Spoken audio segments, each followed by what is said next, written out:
in this kind of strategic tug of war or push-pull with China is how do you collect more of these countries that are democratic, like Australia, that have highly educated, highly technical workforces, get them inside the tent more and ease that trade and make it easier for them to access your markets and vice versa, to increase cooperation, to increase the flow of capital, to increase innovation, and to increase kind of military acquisition capabilities and technological advancements. This is KBcast. Are they completely cyber As a secure? primary target for ransomware campaigns, Is as you security and pointed out, testing and performance and scalability. Risk and compliance. We can actually automate that. take that data and use it. Joining me today is Alex Trafton, Managing Director, National Security, Trade and Technology from Ankura. And today we're discussing opportunities for Australian companies to work with the US Defence. So Alex, thanks for joining and welcome. Thanks for having me, Chris. I appreciate it. With your view, now obviously your accent, you're based in the United States. So maybe give us an overview of how you see the cybersecurity world from your point of view from, over in the US. Yeah, and so I actually used to live in Australia, so I am used to being told I have an accent, so I'm not taking exceptions. So I guess certainly my perspective anyway, is I tend to take a kind of a holistic view of national security and certainly for the work we do. So for me, cybersecurity fits into that, right?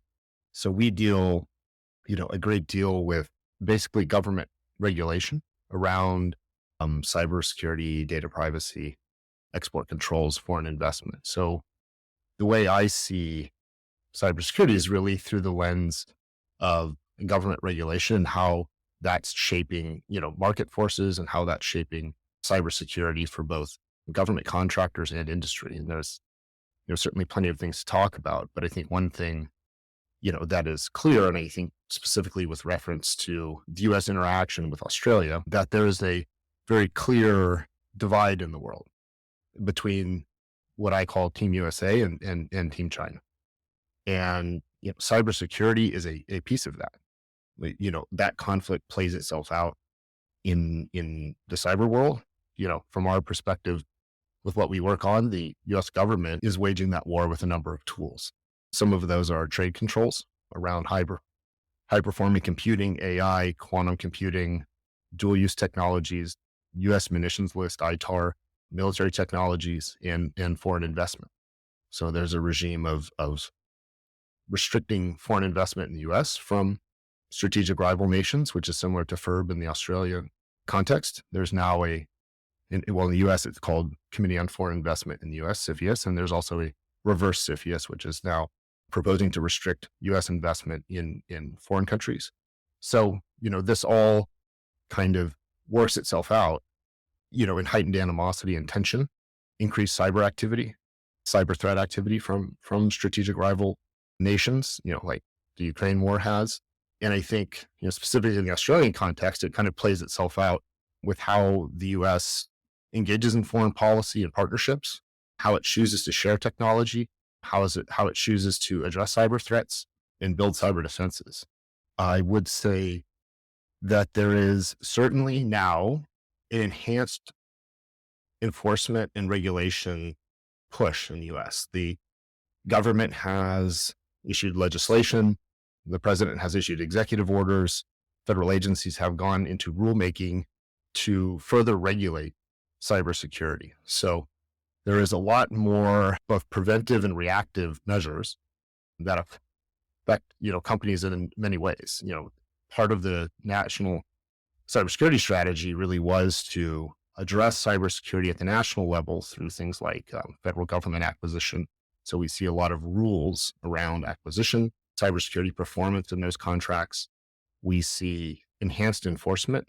The Department of Justice, issued its civil cyber fraud initiative, which intends to hold companies accountable and even individuals accountable for the failure to implement cybersecurity controls when under contract or in industry when they're guardians and required to safeguard personal data or company data or national security sensitive data. So it's an area, I would just say, I guess there's just an enhanced landscape of risk for companies, both from cyber threat actors and and from government regulation and government enforcement of those regulations. So you said before what the US chooses to share technologies with. So obviously you're aware of all the AUKUS initiative between Australia, US, UK. Sure. Do you think, though, from your point of view, that people are sharing technologies, or do you think it's still sort of emerging, or what's your view on that? I think there's competing equities, right? Technology controls in the international trade context exist in two places. One with the U.S. Department of State, which manages the International Traffic in Arms Regulation, the ITAR, and with the U.S. Commerce Department, which manages the Commerce Controlled List and the Export Administration Regulations, or the EAR. For instance, the Commerce Department has a dual hat. It's to promote U.S. businesses abroad, but also to restrict the flow of dual use technologies to certain restricted countries. And so there's competing equities, right? So I think there's a strong American desire for trade with our partners and with other countries.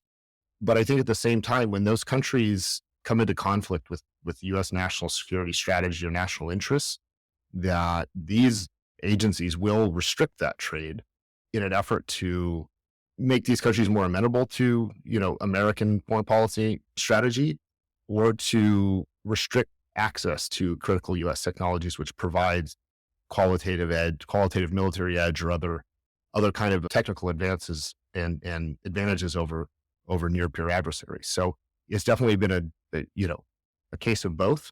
So at some level, the promoting trade with our partners, but also restricting trade with partners who don't kind of align as well with our national foreign policy. So when you say restricting trade, I'm assuming you're talking about China and friends, or is this across the board? Yeah, so it can be across the board, but it's very specifically targeted at China. I mean, China, the emerging rivalry between the U.S. and China is the defining rivalry of this century. The way the rivalry between the Soviet Union and the U.S. was the defining rivalry of the last half of the 20th century.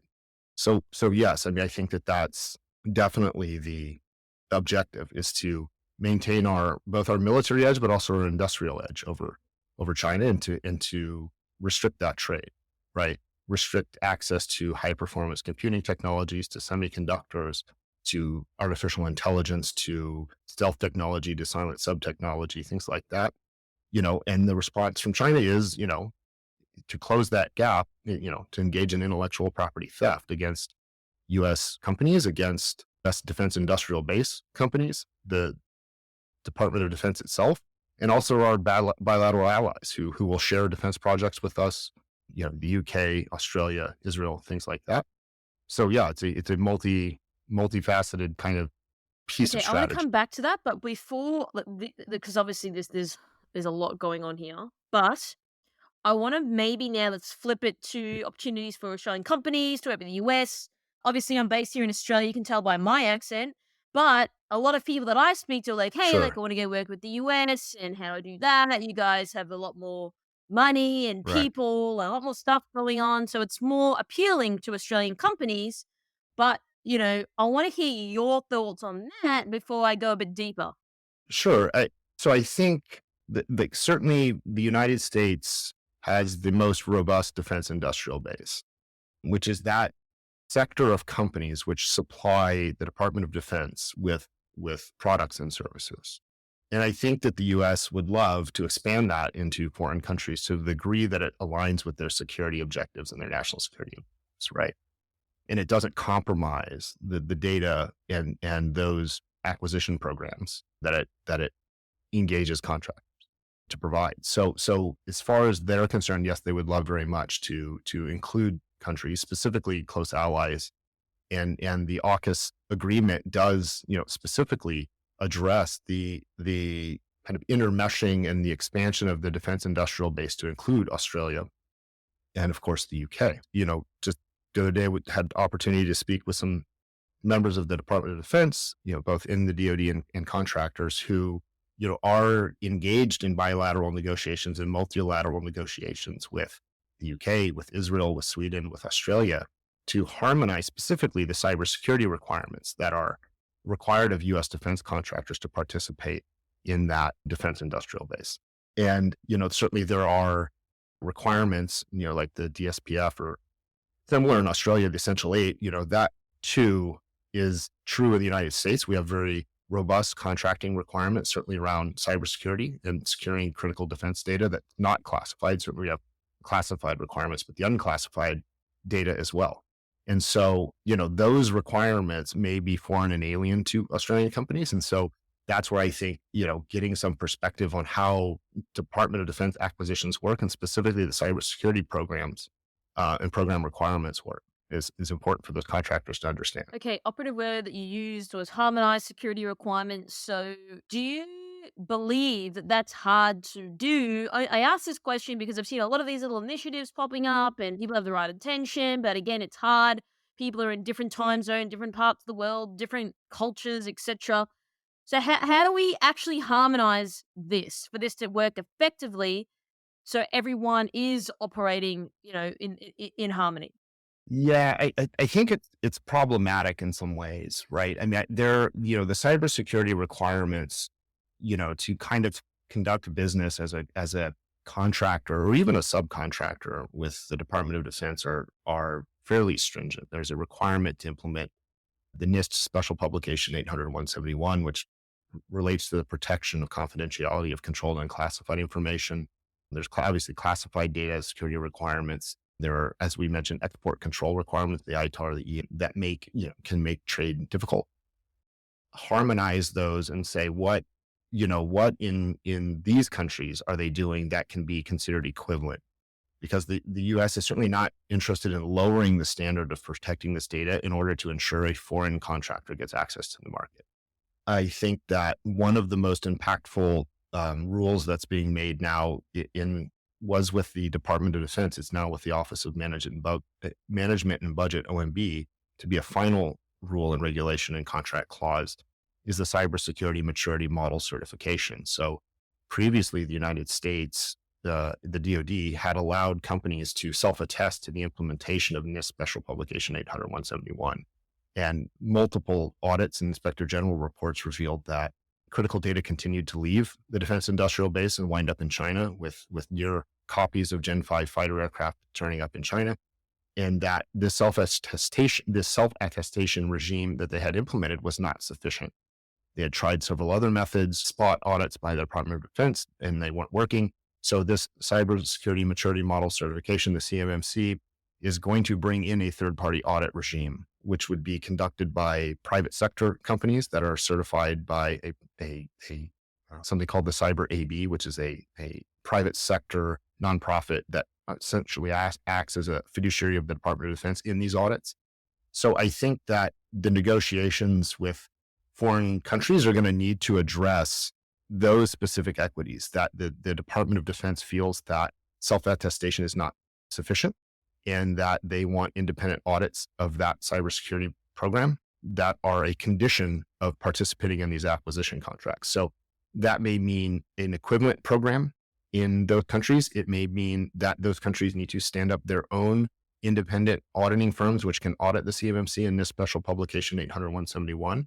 I don't know where that lands. I do know that, we've worked extensively with European and other defense contractors, and that some of those projects were paused as their ministries of defense were engaged in those bilateral negotiations and multilateral negotiations. So I think the DoD is definitely interested in making that happen. I don't know with Australia specifically where they are with that, but I do know certainly in the DSPF for Australia that this Special Publication 800-171 is one of the standards that's accepted as an ICT security standard. So certainly that is a standard that's not unfamiliar to Australians or the Australian Ministry of Defense. So would you then also say, Alex, that this is just going to take a little bit of time before companies like Australia, are meeting the standards that you've spoken about? Obviously, we don't want the US to lower their standards, etc.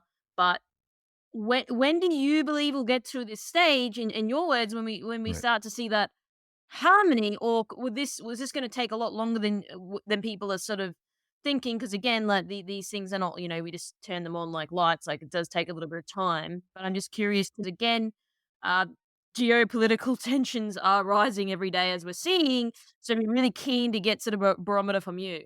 Yes. Yeah, I mean that's a great question. Right now, if an Australian company is a contractor, a defense contractor to the U.S. Department of Defense, these are all enforceable through contract law, right? So they'll sign a contract with the Department of Defense or with a U.S. prime contractor, Lockheed Martin, Northrop Grumman, right? And that company will then flow down these contract requirements. So currently, the risk for these companies is limited to contract law, right? Is there privity of contract with the Department of Defense? Can they enforce it? Right. So, is there going to be another mechanism of enforcing this? I don't know if there can be. Can there be another more of a gating mechanism, right? You have to prove that you can do it before you can enter into the contract. That seems much more likely to me. With looking at how long it's taken for that to happen inside the United States, this saga of protecting controlled and classified information, which is really the big weak spot in the defense industrial base, it started in 2010 with an executive order. 13 years later, we've had a standard for 800-171 for 7 years. For 4 or 5 of those years, it was self-attestation, and they've been trying to make this rule applicable to U.S. companies, right? And theoretically to any Australian company that would have that contract clause for cybersecurity in it. That's another 3 or 4 years of rulemaking. I mean, to then, establish multilateral or bilateral agreements may be many years in the future. So for the coming years, my expectation is that there may be an audit process there, but there's still going to be exclusively contract mechanisms to enforce this. And it's probably going to be the same requirements in this special publication 800-171. I don't think the US is going to adopt or accept a foreign standard because of the way US law works, and that for the Defense Department must require that the National Institutes of Standards and Technology, NIST, produce their cybersecurity standards. It is a law. They cannot use ISO 27001. They can't use any other standard. They have to use those from NIST, which is a function of the US Commerce Department. So I don't think that the US government is going to be able to lower that standard or even change that standard. And whether there's reciprocality, it's unclear to me, and there's certainly other issues at play. The same contract clause that requires companies, defense contractors, to implement 800-171 also requires them to provide forensic access to the Department of Defense in the event of a cyber incident where U.S. government data is compromised or potentially compromised.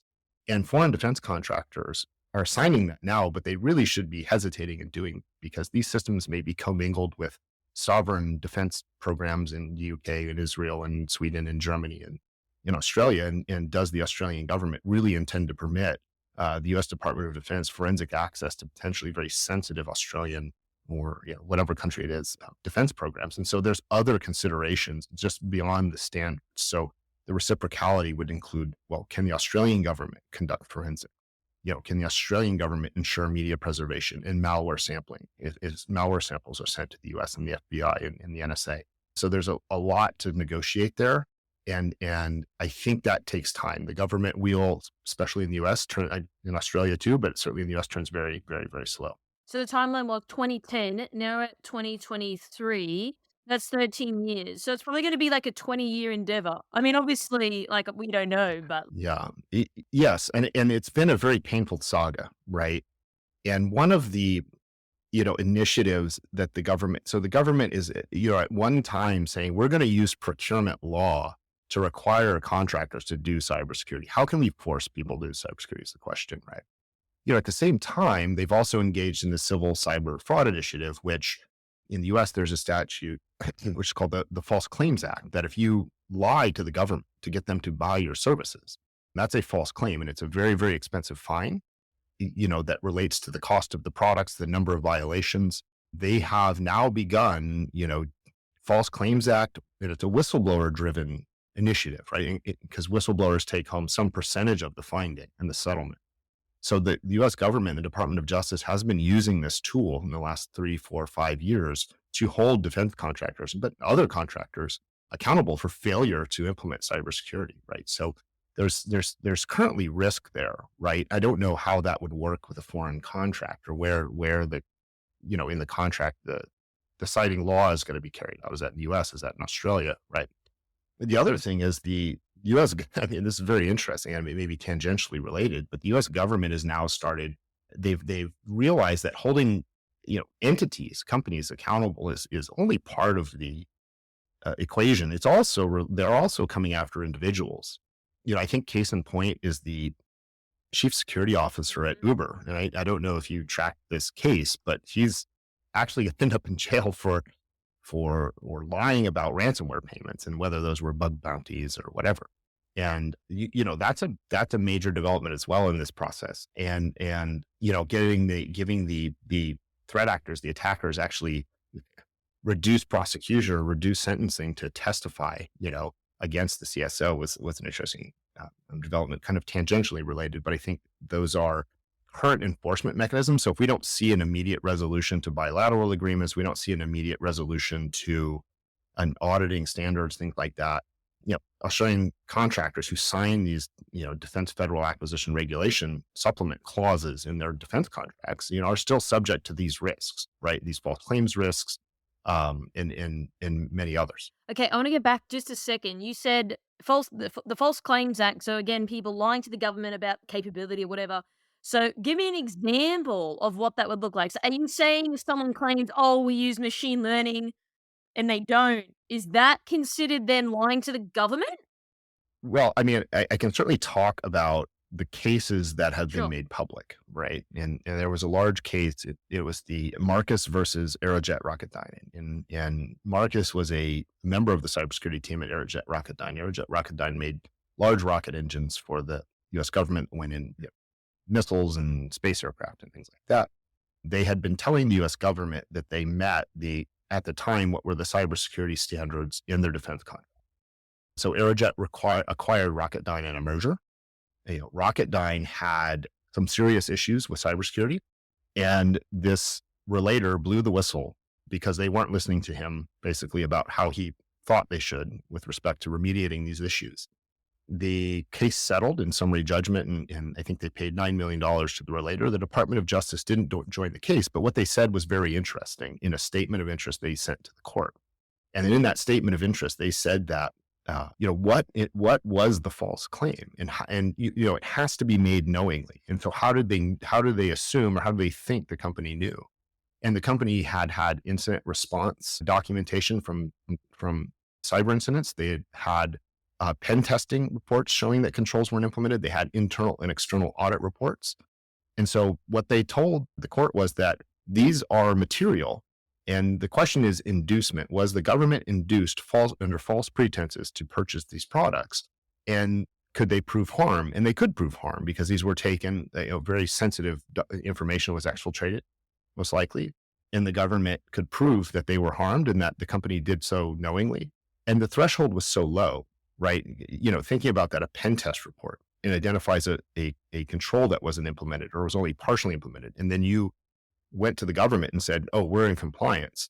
And the government held that every invoice that they submitted after that time was an instance of a false claim, and it's $20,000 per instance. So if you're invoicing the government, 30, 40, 50 times a month, all of those fines begin to stack up. And so I think that what that case showed was how low the bar was, right, for the government to consider you a bad faith actor. Like, it wasn't that you lied about the existence of something. And there was just a case, another false claims case, which the DOJ also did not join, but the relator continued to press the case, was publicized, was Penn State. And they had done something very similar. They had essentially, according to the relator, this is an accusation, falsified internal cybersecurity assessment documents to improve there's a requirement to submit a summary score of your implementation of NIST 800-171. In that, in a pinch, they falsified these documents. And that's the claim of the relator. It's not been adjudicated in court.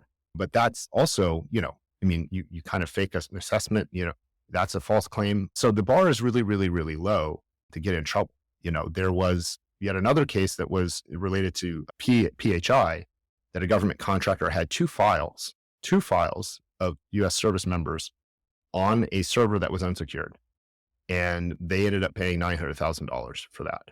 And so the bar is just really extremely low. The question is, how do you get to the point where the Department of Justice is looking into your servers, right? I mean, you probably have to screw up to get there. But again, the bar is very, very low. So then I guess you mentioned before, which is why they're phasing out the self-attestation side of things, because people can't be trusted. because you've just rattled off three instances where people have lied or they falsifying Mhm. things. Wow, okay, that's really interesting. I don't get why you do that though. Like, okay, I understand for monetary gain, I get that, but again, like you're Yeah. doing cybersecurity stuff. So for me, it's more than just a job. So there has to be a level of integrity there, which is around protecting people. If you don't have any minimum sort of security compliance at all, it just really goes against your whole mission. So I don't kind of understand that. Yeah. I think, look, I think that there's when you run a company and you're judged on financial performance, there becomes a competing set of incentives, right? I mean, certainly I'm in this job and the rest of my team are in this job because one, we like what we do, but also we kind of also, believe that, the national security of the United States is very important. And in a lot of our engagement, certainly in the foreign investment world, we operate, the company pays us, but we are an oversight fiduciary of the federal agencies. And so we work on their behalf frequently to kind of make sure companies are being accountable and are being and operating with integrity and credibility. And we tell everybody who will listen, the currency of the realm with the government is being a trusted partner, and that the currency is, credibility, accountability, and integrity. And I think that companies, in a capitalist economy are sometimes incentivized to cut corners or to view things with rose-colored glasses and to make decisions, in the case of the Uber CSO, that, would violate maybe my integrity, but at the time may seem like good ideas because they're judged on, I don't know, performance metrics that are different from mine potentially. And so you think about it and you go, man, that is really dumb. You shouldn't have done that. And then very obviously so. But at the time, people tend to have a very different opinion of what integrity might look like. Yeah, totally understand it, and great points. So, hey, I now want to focus on Aussie companies. So you've listed there's a fair few checks and balances. If you want to work with, like, US defense, for example, you sort of can't just roll up there and begin working, as you've clearly articulated today. But would you say now it's maybe a Sure. deterrent because it's going to, to get all of these checks and balances done, that's going to cost money. And, it depends on the company. If it's a big company, of course it's different. If they're multinational, of course it's different. But these startup companies or scale ups, Yeah. I mean, I think you've summarized in a pretty short sentence there the concern, not just, I mean, for Australian companies, but for American companies, right? I mean, I think that's when, the way laws become regulation is through agency rulemaking, right? So they basically say the Defense Department shall protect our data. And then they go, the Defense Department shall go make a rule. And these are all products of those rules, these standards we have. And, they're required to take public comments. And 90% of the public comments are related to cost and burden. This is very expensive. This is very hard. How do you expect us to do it? And I think that that's a very salient question, right? That how does a small company meet this requirement, right? That may even be a third tier subcontractor that no one at the DEOD even knows exists, not signed a contract with the DOD. It's still subject to the requirements. A great question. And the answer from the federal government has been very clear. We don't care. On the other hand, I went to an acquisition conference for the DoD last year in San Diego, and there was 3 admirals and a general on stage screaming, we need small businesses in innovation to come to the U.S. Defense Industrial Base and work with the DoD. When Bill Clinton left office, there was over 100 prime contractors, right? Those were large, aerospace and defense contract companies that worked for the DoD. We're down to about 6 today. So there's just been a great deal of consolidation, and that's flowed innovation. So I think your point is exactly right. If I as a forward-thinking warfighter who has to deal with global threats that are potentially technologically sophisticated, that are extremely dangerous, and I need to keep my people alive, like I want smart, capable, fast-moving people to produce what I use to accomplish my mission, right? Because my mission is to be fast, mobile, and quick, and all of those things. And so the DoD, obviously wants these companies to be involved. And so the question is, how do they do it? And I don't think they have the answer. One, there are ways to get around certainly these requirements, there's what's called an OTA, which is other transaction authority, where the DoD can identify high impact technologies and things like that and kind of create a different avenue, typically for smaller businesses, to get acquisition contracts without all the burdens. And keep in mind that when you look at what's in a federal contract, and I'm sure it may be similar in Australia, but you have tons of requirements. The cybersecurity requirements are but a few of hundreds. You have requirements on, like cost accounting, right? Child labor certifications that you're not using child labor. You name it, it's in there. Is this small business owned by a minority? Is there Native Americans, right? All of those things come into play in contracting. So there's a lot there that companies have to work with. And so for smaller companies, they don't have counsel to review these things, right? So they just sign them or they avoid them. And so they are these mechanisms for the Department of Defense to engage, highly mobile, highly agile tech companies. And they are definitely doing outreach in Silicon Valley and high tech places, right? And I think that's where an opportunity exists for Australian companies, right? I mean, I think that the U.S. Defense Department would be very eager to work with, high speed, high tech companies from Australia. I mean, some that I've even worked with. We've worked with tech companies from Australia trying to help them get into this market, right? And great thinkers. Obviously, Australia is a incredibly technologically advanced country, well-educated population, hardworking. I mean, all the ingredients you need to be successful and productive, right? Certainly in this space. And it would be a shame if the U.S. weren't able to benefit from that, and vice versa, that the Australians weren't able to benefit from American technological innovation.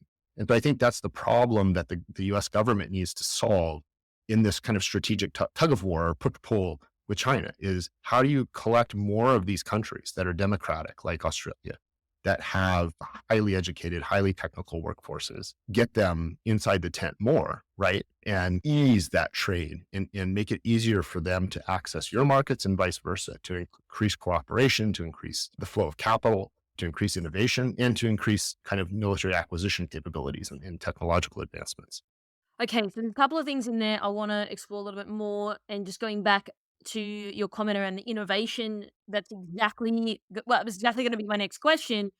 So I want to map out what's going on in my mind, because I think you agree with this theory, which is, okay, you speak about innovation in Australia. They harp on a lot about innovation, but then just hypothetically, it's like, oh well, Mhm. no, we can't work with you. You're too small. You haven't been around for 7 years. Yeah. And then it's like, oh, but we need to have diversity of thought. So then it's like, well, we can't do that Mhm. because you're not enabling us to do that. Because I've been around for 6 months. You may have a better solution to perhaps a larger company, but they get overlooked.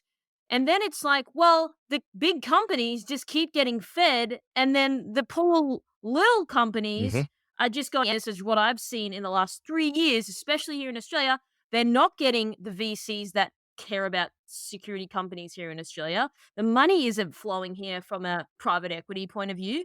So what does that then look like? Mhm. It's a great question. I mean, I've read the requirements, right? At least in the Australian legal world, to engage with the Australian defense industrial base, and it's a track record of running a business, right? They want trusted partners. Oh, we need 7 years, and we need you to meet all these requirements and have these certifications and implement these standards. And you look at great technological advancements, it's three guys in their mother's garage with a high speed like GPU. Right? I mean, like those people aren't going to meet the criteria, right? So I think the governments, I mean, both Australia and the United States, are having to balance the requirements of, being a fiduciary of their citizens' data, their national security, and also, getting innovative people in. I mean, what's been the result? Certainly there are defense focused venture capital funds in the U.S.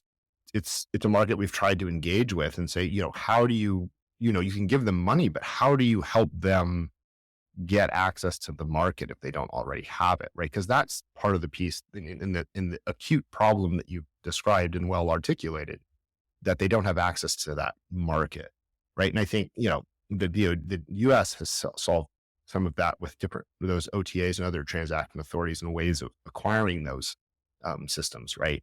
But specifically in the cybersecurity space, I mean, that's another place where we need agile companies, right? We need diversity of products. a good company will run two types of firewalls, not just one, right? I mean, so diversity of cybersecurity tools, diversity of cybersecurity services. The DoD definitely wants more cybersecurity personnel available as both employees and contractors. So how do they get that right? And it's definitely an acute problem, and I don't know how they solve it, right? With kind of balancing the equities of security and fiduciary, protectors, fiduciaries of their citizens in terms of data protection, right? And what's one of the things that's certainly happened in the United States, and I described earlier, was that consolidation of the market. So large companies can identify these companies that may be struggling to access the market and certainly acquire, right? Or larger companies. And so what you have again is basically what's going on throughout the US economy, right? And I assume in Australia, maybe not as acute a problem, but certainly not peculiar to the US either, is large, very wealthy companies are acquiring many, many more companies. And what you have is fewer and fewer companies delivering more and more of the products and services consumed in the economy, and certainly consumed by the governments. And I think that's probably a general risk. And I think it's one of the outcomes of the problem you described is that some of these smaller companies never are able to scale before they can be acquired. And certainly the founders are incentivized to sell, when they feel like they can make enough money, right? So they're not necessarily operating on the notion that I have to deliver this product, as a small business to the Defense Department that'll change the world, right? They're thinking, well, I'm getting $100 million, I'm out of here, right? And so there's lots of competing incentives, I think, is the problem. Yeah, you're so right. And I'm seeing that every day because obviously we get the notifications as a media company into our inbox. So I'm seeing it like every day a big company goes and acquires X company. Little companies, large and medium sized ones. So do you think it's going to get to a Yep. stage where we just have, I don't know, I'm just going to make up a number, 20 or arbitrary number, 20 random large, big companies that have just acquired all the little companies in between? Or do you think there'll still be a balance? Or what do you think? Well, let's take cybersecurity as an example. I mean, we see companies doing major acquisitions, right? Google bought Mandiant, right? Palo Alto does acquisitions, right? You just name the security company and you see a bunch of smaller companies being acquired, at least in the US, for instance, the cloud market, certainly, Microsoft and Azure, they're very big in the defense space and they have a very impressive suite of tools and Google is trying to close that gap and they're doing so just by acquiring the capabilities and trying to patch them together. Okay. So these are all companies that, individually may have innovated are now, right, part of a behemoth, right? How does that end up? Yeah. I think that there is some, it's certainly in the US, they have antitrust laws to break up these companies, they've threatened to do that to Amazon. They've threatened to do that to Microsoft. They've threatened to do it to Google. I don't think they've used antitrust now, but I think it does create a problem for diversity of thought, certainly in the cybersecurity space, right? I mean, that is a very hot market for acquisitions. And I think I don't know if it stifles innovation, but it could. Yeah, that's an interesting observation. So then just going back on that a little bit more, what about the intention? So, I mean, I work with a lot of startups and a lot of people in the startup sphere in this country and in yours and UK, etc. So do you think now people are just creating security companies with the intent of, I just want to get an acquisition, like you said, $100 million I'm out. Sure. So then what does that then do for our actual ecosystem if you're not building a company to change the world in your words? Yeah, that was I was at RSA conference in San Francisco, I don't know, 18 months ago.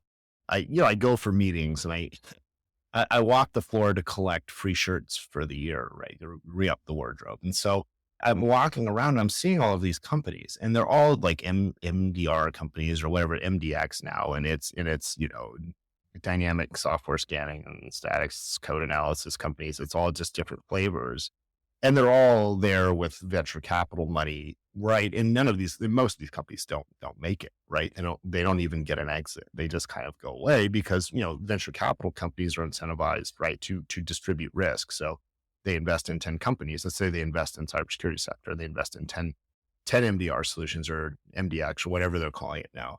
And they only need one of those to be a rocket success. The other 9 can wither and die, and they still make enough money to kind of perpetuate their model. So you end up with a bunch of companies that may never have had really a viable product or a viable business model. But that didn't stop them from getting capital. And that was, this collapse of the Silicon Valley Bank in the US, right?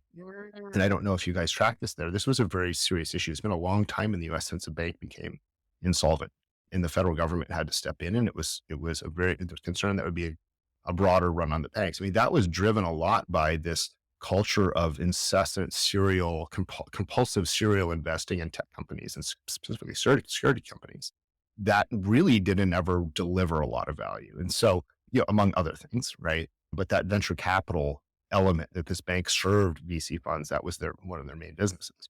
And so that was kind of a product of this culture of just, compulsive serial investing in these companies. And, maybe there's a few there that don't belong, or more importantly, maybe there are companies that are great and they throw money at them and ignore them and never nurture them. And they end up dying when they could have been revolutionary. So it could go either way, but I think it's a challenge. I don't know. I think certainly the United States is a great source of innovation, but I don't know if that's an indefinite title. I don't know if champion of innovation in the world, the lead innovator is going to be true forever. We certainly have other countries, trying to nip at our heels. Certainly in India and the subcontinent and China, parts of Europe, there's certainly there are other very technocratic societies now that have kind of industrialized and grown their economies and can kind of certainly start to challenge us. And I think that, circling back to my original point, that's part of, right, this new technological Cold War, is that, like, we're realizing that, our massive technical gap that existed in the 80s, right, that doesn't exist as much anymore. And what are we going to do to kind of maintain our edge, right? Is it more VC money? Is it DoD gets VC money, or is it like we deny technology to our rivals? Like, I think this all kind of comes full circle to the problem of, how do we maintain our qualitative industrial and military edge over rival nations? And that's a collection of nations that includes, what I consider Western, not pejoratively, but just the way in the parlance, right? Western democracies: New Zealand, Australia, United States, Canada, Western Europe, and probably Japan and South Korea. How do we maintain those qualitative edges? And so I don't know. And I think that's a big problem, but I think these multilateral and bilateral agreements do a lot to ease the strain and lower the barriers to that cooperation and participation that's probably ultimately necessary. Yeah, those are great points. Look, I don't know either. I think time will tell. Maybe going to bring a VC on the show and hear their thoughts. I remember when that's their model.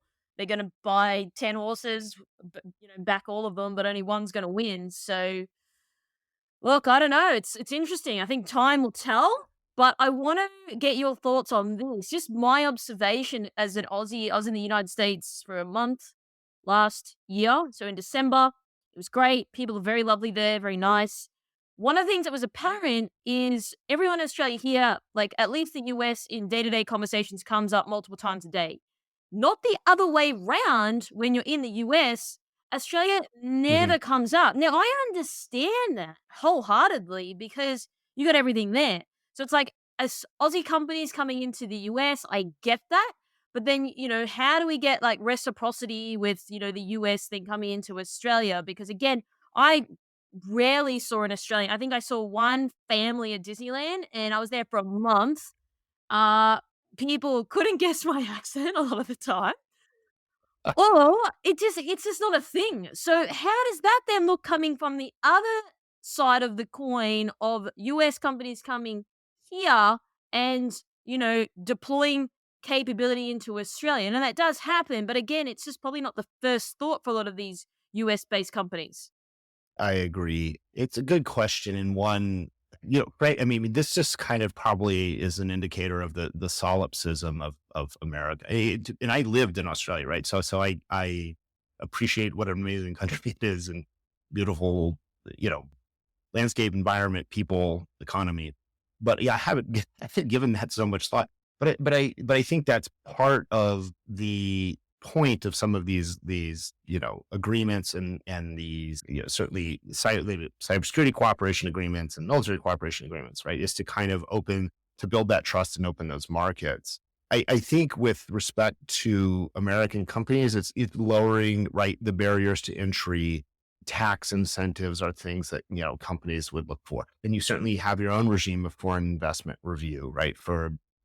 We have CFIUS, as these cooperation agreements grow, I think as the United States really starts to realize what a critical partner Australia is, right? Their proximity to our, Eastern rivals or Western rather, depends on how you think about it. Their proximity, their similarity in culture and government, I think those agreements tend to lower the barriers, right, to entry. And so hopefully, the acquisition of US and British submarines, leads to vice versa US investment in the Australian economy. But I don't know what those numbers are, right? Like what is like the amount of foreign investment from the US into Australia now, was 10 years ago. I don't know if it's trending flat up or down. So I probably couldn't comment. So is there anything specific, Alex, you'd like to leave our audience with? Any closing comments or final thoughts? I know we've covered a lot of topics today, and we could probably go on for a while, but is there anything that you'd like to leave everyone with? Yeah. I mean, I do think Australian companies, and you're thinking selfishly as an American, have a lot to offer specifically in the defense space, right? And, I would encourage, Australian companies, Australian defense contractors to bid on and join, right, American acquisition contracts, the Department of Defense contract. Probably don't need to urge them, right? They're probably something they're thinking about. But, when doing so, from small to large company, making sure that they're really paying attention to the cybersecurity piece and operating in good faith when they're implementing those things is really going to reduce the risk. And I think that's it. And also, to be good partners, right? And I think we could all learn from that, but also being good partners when they're operating under these agreements, under export agreements, TAAs, things like that these companies are, guardians and fiduciaries of our national security as well. And to take those kind of duties and obligations seriously. And I think, that's a big one. That's counsel we give American companies all the time, frankly. But do encourage specifically Australian innovation and participation in our defense industrial base and our economy at large, because I think that the partnership between Australia and the United States is extremely critical for both countries at a time of growing both kinetic and cyber threats. And partnership, spans all of those. And so I think it's a good opportunity, to your point, to grow trade, to grow, bilateral economic relations and defense relations. So I do absolutely encourage it.